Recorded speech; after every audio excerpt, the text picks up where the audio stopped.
তোর এত বড় সাহস যে তুই আমার গায়ে ধাক্কা খাস? তুই কি চিনিস আমি কে?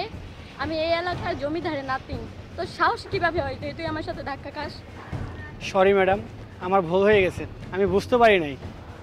ওরে বাবা, খ্যাত কামলা আবার ইংলিশেও কথা বলে, সরি। কি বলে এসব? এই জন্যই তো তোকে চুপ থাকতে বললাম। আর উনি হলো আমাদের এলাকার এমপি সাহেব।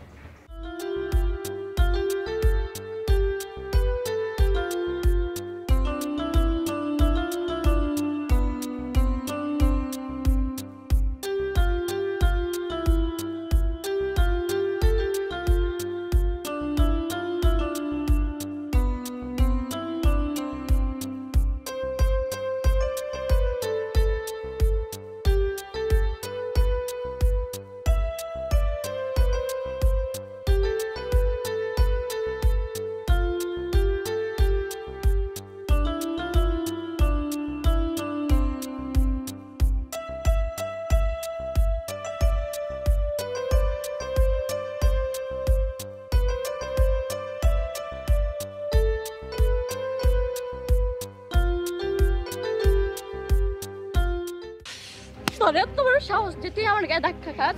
তুই কি চিনিস আমি কে? আমি এই এলাকার জমিদারের নাতিন। তোর সাহস কিভাবে হয় যে তুই আমার সাথে ধাক্কা খাস? সরি ম্যাডাম, আমার ভুল হয়ে গেছে, আমি বুঝতে পারি নাই।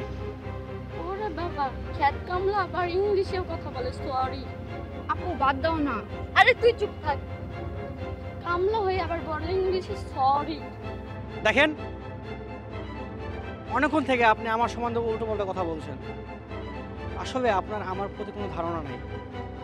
হাই রে, কামলার আবার ধারণা, ওর আবার ধারণা আমার জানা লাগবে। তুই কে রে যে তোরই জানা লাগবে আমার? আপু যা হয়েছে বাদ দে না। আরে ওর ধারণাটা কি আমার জানা লাগবে না? বল তোর কি ধারণা, তুই আমাকে বল, তারপরে আমি যাবো এখান থেকে।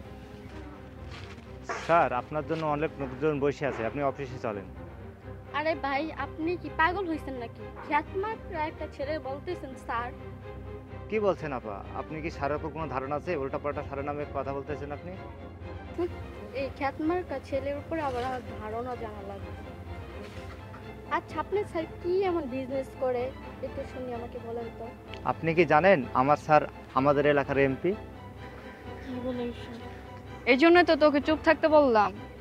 আর উনি হলো আমাদের এলাকার এমপি সাহেব। আচ্ছা ভাইয়া, কিছু মনে করবেন না, আমার বোন ঢাকা থেকে নতুন আসছে তো। ম্যাডাম, কারো পোশাক আশাক দেখে কাউকে বিবেচনা করবেন না। আচ্ছা ঠিক আছে ভাইয়া, এখন আসি। আসসালামু আলাইকুম।